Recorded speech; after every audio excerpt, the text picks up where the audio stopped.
கோட்டாபய ராஜபக்சவின் உத்தரவின் பேரிலே திருகோணமலை கடற்படை முகாமுக்கு அடியிலே இயங்கி வந்த 12 அறைகள் கொண்ட பாதாள இருட்டறை என்று சொல்லப்படுகின்ற கன்சைட் முகாம் பற்றி இப்போது பல தகவல்கள், வதை முகாம் பற்றிய பல தகவல்கள் வெளியாகி இருக்கின்றது.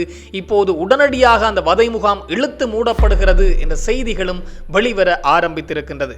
மேலும் இந்த சுரேஷ் சாலேவினுடைய தொலைபேசி மற்றும் மடிக்கணனிகளிலிருந்து பல ஆதாரங்கள் வெளிவரும் என்பதை அமைச்சரவை பேச்சாளர் நலிந்த ஜெயதிசவும் தெரிவித்திருக்கின்றார். அத்தோடு கோட்டாபய ராஜபக்சவினுடைய முன்னாள் தனிப்பட்ட செயலாளராக பணியாற்றி வந்த சுகீஸ்பர பண்டாரவும் இன்றைய தினம் அதிரடியாக கைது செய்யப்பட்டிருக்கின்றார். இந்த விடயங்கள் பற்றித்தான் இந்த தொகுப்பினூடாக முழுமையாக பேச போகின்றோம். அன்புறவுகளில் ஒருக்குமே வணக்கம். இந்த திருகோணமலை கடற்படை முகாம், இந்த திருகோணமலை கடற்படை முகாமுக்கு கீழே அல்லது முகாமுக்குள்ளே கன் சைட் என்று சொல்லப்படுகின்ற ஒரு வதை முகாம் இருந்ததாம். இது பல விசாரணைகளை வெளிவந்திருக்கின்றது. இது தொடர்பான வழக்குகளும் நீதிமன்றத்திலே நிலுவையில் இருக்கின்றது. பல சாட்சியங்களும் சொல்லிவிட்டார்கள்.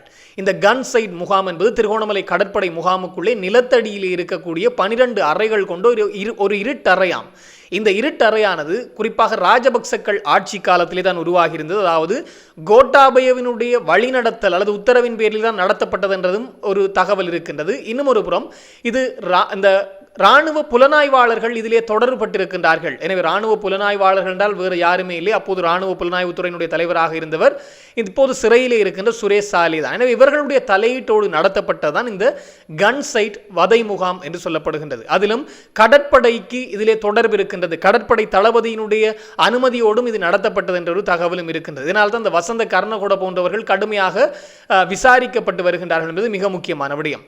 11 இளைஞர்கள் கடத்தப்பட்டு காணாமல் இந்த கன்சைட் வதை முகாமிலே தான் வைக்கப்பட்டு சித்திரவதை செய்யப்பட்டதாகவும் பின்னர் அவர்களிடம் கப்பம் கோரப்பட்டிருந்தது. அவர்கள் எங்கே என்ற நிலை தெரியாது இருக்கின்றது. அத்தோடு கொழும்பிலே வைத்து 2 தமிழிளைஞர்கள் கடத்தப்பட்டு இந்த கன்சைட் முகாமிலே வைத்து இந்த வதை முகாமிலே வைத்திருந்தார்கள் என்ற தகவல் வந்திருக்கின்றது.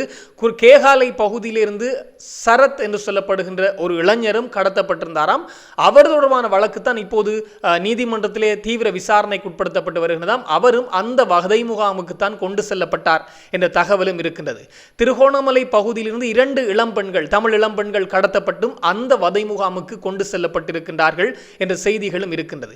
இந்த விடயம், அதாவது இந்த கன்சைட் வதை முகாமிலே இந்த 11 பேர் தானா அல்லது இவ்வளவு இப்போது நான் பெயர் சொன்ன இத்தனை பேர் தானா இருந்தார்கள் என்று கேட்டால் 60க்கு மேற்பட்டவர்கள் கடத்தப்பட்டு அந்த கன்சைட் என்று சொல்லப்படுகின்ற வதை முகாமிலே சித்திரவதை செய்யப்பட்டிருக்கின்றார்கள், கப்பம் கோரப்பட்டிருக்கின்றதாம் அவர்களிடம் இருந்த என்ற தகவல் வெளிவர ஆரம்பித்திருக்கின்றது. இவை அத்தனையும் எப்படி வெளிவந்து என்று பார்க்கின்ற போது அந்த வதை முகாமிலே இருந்த ஒரு சிலர், வெளியே வந்த ஒரு சிலர் சொன்ன வாக்குமூலங்கள், அந்த வதை முகாமிலே வேலை செய்த பல சிப்பாய்கள் சொன்ன வாக்குமூலங்கள், இப்போது பல சிப்பாய்கள் நீதிமன்றத்திலே உண்மையை கூறுவதற்கு தயாராகிவிட்டார்களாம் அந்த கன் சைட் வதை முகாம் தொடர்பாக. எனவே அவர்களுடைய வாக்குமூலங்களின் அடிப்படையிலே தான் இப்போது இந்த கன் சைட் வதை முகாம் தொடர்பாக தீவிர பேசுபொருளாக மாறியிருந்தது. இப்போது குற்ற புலனாய்வு திணைக்களம் அந்த கன் சைட் வதை முகாமை இழுத்து மூடப் போகின்றார்கள், இழுத்து மூடி சீல் வைக்கப் போகின்றார்களாம் அந்த கன் சைட் வதை முகாமை. காரணம், பல குற்றச்செயல்களுக்கு துணையாக பல குற்றச்செயல்கள் இடம்பெற்றிருக்கின்ற பகுதி, குற்றச்செயல்களுக்கு அந்த வதை முகாம் பயன்படுத்தப்பட்டிருக்கின்றது என்பது விசாரணைகளிலே தெரிய வந்திருக்கின்றது. குற்றப்புலனாய்வு துறையினுடைய விசாரணைகளில் இதன் அடிப்படையிலே அந்த வதை முகாம் சீல் வைக்கப்படுகின்றது என்பதுதான் இப்போது இருக்கின்ற பெரும் பேசுபொருளாக மாறி இருக்கின்றது. பல உயிர்களை குடித்த ஒரு வதை முகாம், அதாவது 2008-2009 கால பகுதிகளிலே தான் அந்த வதை முகாம் தீவிரம் பெற்றிருந்தது என்று சொல்லப்படுகின்றது. அது இப்போது இழுத்து மூடப்படுகின்றது, அது தொடர்பான விசாரணைகளும் தீவிரம் அடைகிறது என்ற செய்திகளும் பெரும் பரபரப்பை ஏற்படுத்தி இருக்கின்றது. குறிப்பாக அந்த வதை முகாமில் இருந்த பலர் இன்றும் காணாமல் போயிருக்கின்றார்கள் என்பதும் இன்றளவும் இருக்கின்ற பேசுபொருளான விடயம். அது தொடர்பான வழக்குகளும் ஆதாரபூர்வமாக இப்போது நீதிமன்றங்களில் இடம்பெற்று வருகின்றது என்பது மிக முக்கியமான விடயம். மேலும் சுரேஷ் சாலே தொடர்பான ஒரு தகவல் வந்திருக்கின்றது. குறிப்பாக நேற்றைய தினம் சுரேஷ் சாலேவினுடைய சட்டத்தரணி, அதாவது நேற்று ஒவ்வொரு புதன்கிழமையிலும் சுரேஷ் சாலேவினுடைய சட்டத்தரணியை சந்திப்பதற்கும் சட்ட ஆலோசனைகளை பெறுவதற்கும் சுரேஷ் சாலேவுக்கு இந்த சிறைக்குள்ளே இருக்கும் போதும் அனுமதி வழங்கப்பட்டிருக்கின்றது. அதே போன்று அவர் இப்போது கொழும்பு தேசிய மருத்துவமனையில் இருக்கின்றார். அந்த தேசிய மருத்துவமனையில் இருந்து கொண்டும் அவரை சந்திப்பதற்கு சட்டத்தரணிக்கு அனுமதி வழங்கப்பட்டிருக்கின்றது. அவருடைய உறவினர்களுக்கும் தொடர்ச்சியாக அனுமதி வழங்கப்பட்டு வருகின்றதாம். எனவே அந்த சட்டத்திறனியை சந்தித்த போது பல விடயங்களை சொல்லியிருக்கின்றாராம் சுரேசாலை.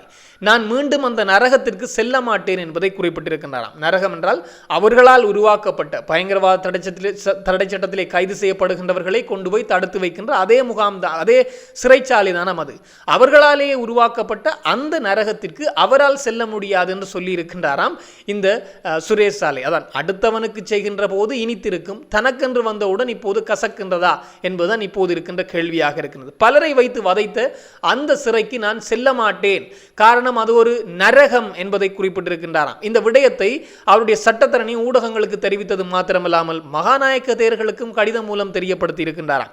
அத்தோடு சுரேசாலேவுக்கு இடம்பெற்ற அநீதி தொடர்பாக இப்போது இலங்கை மனித உரிமைகள் ஆணைக்குழு விசாரணைகளை நடத்தி வருகின்றது.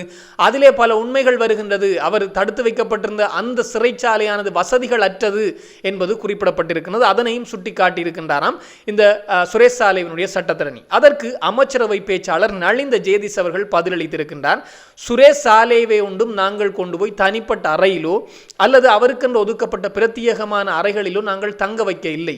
அதாவது அவருக்கென்று ஒதுக்கப்பட்ட சிறைச்சாலைகளிலே நாங்கள் கொண்டு சென்று அவரை கொண்டு சென்று தங்க வைக்கவில்லை. மாறாக எல்லா கைதிகளும் தங்க வைக்கப்பட்ட, இதற்கு முன்னர் இருந்த அரசாங்கங்களும் பயங்கரவாத தடைச்சட்டத்திலே கைது செய்யப்பட்டவர்கள், ஏனைய குற்றங்களில் கைது செய்யப்பட்ட அதே கைதிகள் தடுத்து வைக்கப்பட்டிருந்த சாதாரணமான ஒரு சிறைச்சாலையில் தான் நாங்கள் அவரை தடுத்து வைத்திருந்தோம். இவருக்கென்று நாங்கள் பிரத்யேகமாக எதையும் ஒதுக்கவில்லை. மாறாக சுரேசாலை மாத்திரம்தான் இப்போது இப்படி கத்தி கூச்சல் இடுகின்றார், தனக்கு மாத்திரம் வஞ்சனை இடம்பெறுகின்றது என்ற அடிப்படையில். அதோடு இப்போது இலங்கை மனித உரிமைகள் ஆணைக்குழுவும் விசாரணைகளை முன்னெடுத்து வருகின்றார்கள். அந்த விசாரணைகளின் முடிவுகளிலும் உண்மை வெளிவரும் என்பதை நலிந்த ஜெயதிச சொன்னது மாத்திரமல்லாமல் சுரேசாலை இப்போது கலக்கம் அடைந்திருக்கின்றார்.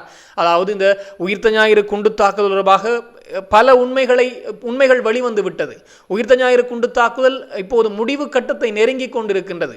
குற்றவாளிகளை கைது செய்வதற்கு முயற்சிக்கின்ற போது இப்போது எல்லாத்தையும் குழப்புகின்ற வகையிலே சுரேசாலே இப்போ தன்னுடைய செயற்பாடுகளை மேற்கொண்டு வருகின்றார் என்ற அடிப்படையிலே நலிந்த அமைச்சரவை பேச்சாளர் நலிந்த ஜேதிசு தன்னுடைய கருத்தை தெரிவித்திருக்கின்றார். மேலும் ஒரு கருத்தை அவர் தெரிவித்திருக்கின்றார். சுரேசாலேவினுடைய தொலைபேசி, அதாவது நாட்டிற்காக சுரேசாலே தன்னை தியாகம் செய்தவர் என்று சொல்லி வருகின்றார்.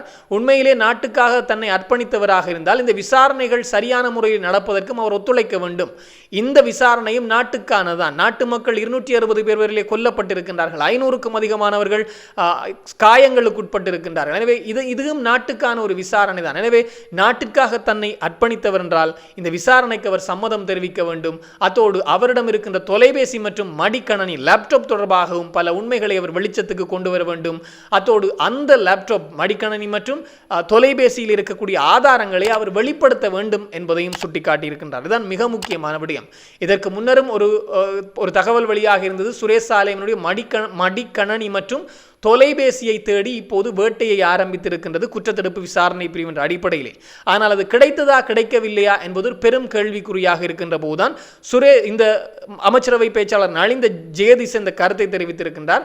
உடனடியாக சுரேசாலே நாட்டுக்காக தன்னை அர்ப்பணித்தவர் என்றால் தன்னுடைய தொலைபேசி மற்றும் மடிக்கணனி பற்றிய தகவல்களை வெளியிட்டு அதனை திறந்து காட்ட வேண்டும் என்ற அடிப்படையிலே சொல்லியிருக்கின்றார். எனவே அதிலிருந்து பல ஆதாரங்கள் வெளிவரலாம் என்பதுதான் இப்போது இருக்கின்ற தகவல். சுரேசாலையுடைய மனைவியும் நேற்றைய தினம் பரபரப்பு கருத்தொன்றை தெரிவித்திருக்கிறார். தன்னுடைய கணவரை நிர்வாணப்படுத்தி இருக்கின்றார்களாம், நிர்வாணப்படுத்தி சிறைக்குள்ளே சோதனை இட்டிருக்கின்றார்கள் என்று சொல்லப்பட்டிருக்கின்றது. பல கைதிகள் சொல்கின்ற விடயம், தாங்கள் தண்டனை பெற்று சிறைக்குள்ளே செல்கின்ற போது அவர்களை ஆரம்பத்திலே பரிசோதனை செய்வார்கள். பரிசோதனை செய்கின்ற போது ஆடைகள் களையப்பட்டு பரிசோதனை செய்யப்படும் என்றுதான் சொல்லப்பட்டிருக்கின்றது. அதே போன்றுதான் சுரேசாலைவுக்கும் இடம்பெற்றிருக்கலாம். ஆனால் அதனை திரிவுபடுத்தி மக்கள் மயப்படுத்துகின்ற வேலையை இப்போது சுரேசாலையுடைய மனைவி சிறப்பாக செய்து வருகின்றார். அவர் ஒரு முகமூடிக்குள்ளே இருக்கின்றார் என்பது மிக முக்கியமான விடயம். அவருடைய முகத்தை இதுவரையிலே திறந்து காட்டியதில்லை. அது உண்மையான மனைவிதானா என்று கூட தெரியாது. மாறாக அவருடைய முகமூடியை அணிந்து கொண்டுதான் ஊடக சந்திப்புகளையும் நடத்தி வருகின்றார் என்பது மிக மிக முக்கியமான விடயமாக இருக்கின்றது. அதோடு கோட்டாபய ராஜபக்சவனுடைய முன்னாள் தனிப்பட்ட செயலாளராக செயற்பட்டு வந்த சுஹிஸ்பர பண்டார இன்றைய தினம் அதிரடியாக கைது செய்யப்பட்டிருக்கின்றார்.